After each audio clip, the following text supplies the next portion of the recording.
الذین یؤلون من نسائہم تربص اربعۃ اشہر، ان کے لیے جو قسم اٹھا لیتے ہیں اپنے بیویوں کے معاملے میں کہ میں اپنی بیویوں کے قریب نہیں جاؤں گا، 4 مہینے کی مہلت ہے۔ فَإِنْ فَاءُوا، اس کے بعد اگر وہ رجوع کر لیتے ہیں، فَإِنَّ اللَّهَ غَفُورٌ رَحِيمٌ، تو بے شک اللہ بخشنے والا مہربان ہے۔ اگر کسی نے قسم کھائی کہ میں اپنی بیوی کے قریب نہیں جاؤں گا، اس کو میں نے اپنے بستر سے الگ کیا، تو اس کی اللہ نے آخری حد مقرر کی ہے 4 مہینے۔ یہ نہیں ہے کہ 4 مہینے کے بعد اس کی بیوی اس کے نکاح سے نکل جائے گی یا طلاق ہو جائے گی، 4 مہینے سے زیادہ وہ اس قسم کو بھی نہیں نبھا سکتا، اس کو الٹیمیٹلی جانا ہی پڑے گا، قسم بھی توڑنی پڑے گی۔ ایک ایلا کرنا ہے، نبی الاسلام نے بھی اپنی بیویوں سے ناراضگی کی، بخاری مسلم میں آتا ہے، 1 مہینے کے لیے ایلا کیا تھا۔ تو کبھی کبھار اس کی ضرورت پڑ جاتی ہے، یہ سنت ہے، یہ کوئی عیب والی بات ہے، لیکن زیادہ سے زیادہ 4 مہینے۔ اسی سے پھر خلفائے راشدین کے زمانے میں چیز ڈیڈکٹ کی گئی۔ سیدہ حفصہ کے بارے میں آتا ہے، انہوں نے حضرت عمر کو مشورہ دیا تھا فوجیوں کے حوالے سے کہ 4 مہینے سے زیادہ فوجیوں کو جو ہے وہ بارڈر پہ نہ رکھا جائے اپنی بیویوں سے دور۔ وہ اسی آیت سے انہوں نے اخذ کیا تھا کہ اگر قسم بھی کھائی جائے تو 4 مہینے کے بعد بیوی کا حق ہے کہ میاں بیوی آپس میں تعلق قائم کریں، یہ عورت کا رائٹ ہے۔ تو انہوں نے کہا یہ اللہ نے حد مقرر کر دی ہے، لہٰذا آپ بھی کسی فوجی کو 4 مہینے سے زیادہ اپنی بیوی سے دور نہ رکھیں، یا تو بیویاں ساتھ لے کے جائیں، یا اگر ایبسولوٹلی ڈیوٹی دے رہے ہیں تو 4 مہینے بعد آپ ڈیوٹی چینج کریں کہ 4 مہینے بعد وہ اپنی بیویوں کے پاس واپس ہیں۔ یہ اکثر لوگ پوچھ بھی رہے ہوتے ہیں نا کہ جی وہ کتنی دیر دور رہ سکتے ہیں، لیکن آپ دیکھ لیں ہمارے سب کانٹیننٹ کے معاشرے میں اب تو اللہ کا شکر ہے کہ یہ ایئر فلائٹس سستی ہونے کی وجہ سے، زیادہ ہونے کی وجہ سے ایشوز ریزالو ہو گئے۔ ادروائز ہم جب چھوٹے چھوٹے تھے ہم نے ہوش میں سنا ہوا ہے کہ فلاں کا خاوند 15 سال بعد گھر آیا ہے، 20 سال والے بھی ہوتے تھے، 25 سال والے بھی ہوتے تھے، 8-10 والے تو عام رلے پھرتے سن۔ پتہ نہیں وہ کس قسم کے مسلمان تھے، ان کی بیویاں کس قسم کی تھیں، اور اب اس سے نکاح نہیں ٹوٹتا کوئی،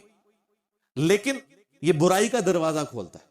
اور اکثر آپ دیکھتے ہیں نا کہ 28-30 سال کے بعد طلاق ہو گئی ہے، بچے بھی شادی شدہ ہیں، طلاق ہو گئی ہے، اس کے پیچھے آپ ڈیپ ڈیپ کریں گے اکثر یہی والی ریزن نکل آتی ہے، کوئی افیئر چل رہا ہوتا ہے یا کوئی ایسا معاملہ ہوتا ہے، اور اس میں قصوروار یہ مرد ہی ہوتے ہیں جو اپنی بیویوں کو ساتھ نہیں لے کے جاتے۔ اگر دوسرے شہر میں جاب کر رہے ہیں، ویکینڈ پہ نہیں آ سکتے، فورٹ نائٹ آ جائیں، مہینے میں آ جائیں، 2 مہینے بعد آ جائیں، 3 مہینے بعد آ جائیں، لیکن 4 مہینے میں ایک دفعہ آنا ہے۔ یہ اللہ کا حکم ہے۔ ایون قسم بھی کھا لیے تب بھی قسم توڑنی ہے، 4 مہینے کے بعد آنا ہے۔ 4 مہینے گزر گئے تو یہ نہیں ہوگا کہ طلاق ہو جائے گی، قسم توڑنی پڑے گی، ٹوٹ گئی آٹومیٹکلی، اس کا کفارہ ادا کرنا پڑے گا۔ اب یہ اللہ تعالیٰ کا حکم ہے۔ اب یہ جو لوگ اپنی بیویوں سے، میں نے دیکھا جو یہ کوئی زیادہ عمر میں پہنچ جاتے ہیں نا میاں بیوی، وہ تو 4-4 5-5 مہینے کیا سال بھی بات نہیں کرتے ہیں۔ اکثر یہ ہوتا ہے کہ ایک بیوی جو ہے وہ ایک بیٹے کے پاس ہے تو خاوند دوسرے بیٹے کے پاس رہ رہا ہے، تو اتنی پکی ان کی ناراضگیاں چل رہی ہوتی ہیں۔ اچھا یہ سب کی سب چیزیں دین سے دوری کی وجہ سے، جسے خوف خدا ہے وہ اس طرح کی حرکتیں کر سکتا ہے کہ چھوٹی چھوٹی بات لے کے بیٹھ جائے، ٹھیک۔ ویسے کہتے ہیں جناب مرد تو وہ ہوتا ہے جو برداشت کرے۔ آپ نبی الاسلام کی آئلی زندگی پڑھ کے دیکھیں، آپ علیہ السلام کو اپنی بیویوں کی طرف سے کتنا ٹف ٹائم ملا ہے، حتیٰ کہ وہ حدیثوں پہ نہیں اللہ نے رہنے دیا۔ سورۃ العذاب آپ پڑھ نہیں سکتے، کانوں سے دھواں نکلتا ہے۔ اللہ تعالیٰ فرما رہا ہے کہ ان کو طلاق دے دو، ان کو کہو کہ اگر میرے ساتھ رہنا ہے تو اسی طرح گزارا کرنا پڑے گا، اسی زہد کی زندگی میں۔ اگر تم اللہ اس کا رسول اور آخرت چاہتی ہو تو پھر اسی طرح گزارا کرو، ادروائز انہیں مال دے کے تو چھوڑ دو۔ اور بخاری مسلم میں آتا ہے حضور پھر ایک بیوی کے پاس گئے ہیں کہ ہاں جی اللہ نے آفر دی ہے، پھر جا کے ان کو خیال آیا کہ یہ تو ہمارا ٹائٹل ہی چھین جائے گا، ٹھیک ہے۔ تو یہ ایک اسی چیز کو وہ جنید جمشید صاحب ڈسکس کر رہے تھے نا کہ بیویوں کے ساتھ ٹالرنس کرنی چاہیے، بیوی تو پیغمبر کی بھی ہوتی ہے، تو یہ معاملہ تو وہ غلط باتیں تو کوئی نہیں کی ہیں۔ میں نے مسئلہ نمبر 105 میں اس سے بڑی باتیں ہیں کہ ایک حدیث کے نمبر اب چونکہ علماء نے کہانیاں کرا کے لوگوں کو مطلب وہ ایسا کو ریلیشن شپ پریزنٹ کیا ہوا ہے جس طرح حضرت عائشہ اور نبی علیہ السلام کی آپس میں کبھی چپکلش ہوئی نہیں ہوگی زندگی میں، یا حضرت علی اور فاطمہ کی آپس میں کبھی میاں بیوی ہونے کے ناطے چپکلش ہوگی؟ آپ کو یہ پریزنٹ کیا ہوا ہے، وہ بھی انسان ہے، کیوں نہیں ہوئی ہوگی؟ غلط امیج کریٹ کیا، اب اس غلط امیج کو بچانے کی خاطر قرآن حدیث پہ پردے ڈالنے پڑتے ہیں، لیکن کتنا عرصہ ڈالیں گے آپ؟ یہ تو اللہ کا شکر ہے، ابھی تو مجھے پرسوں پتا چلا ہے کہ ہمارے یہاں پہ جو پنجاب کے جو گورنر ہیں، جو ہماری یونیورسٹیز کے چانسلر بھی ہیں پنجاب کے، انہوں نے تو باقاعدہ یہ چیز یعنی آفیشیلی اس کو ایز این ایکٹ پاس کروا لیا ہے کہ جو ماسٹر ڈگری ہولڈر یا یونیورسٹیز میں جو لوگ پڑھ رہے ہیں، جب تک قرآن ترجمے سے وہ نہیں سنا سکیں گے ان کو ڈگری نہیں دی جائے گی، چاہے وہ کسی بھی فیلڈ میں ہے۔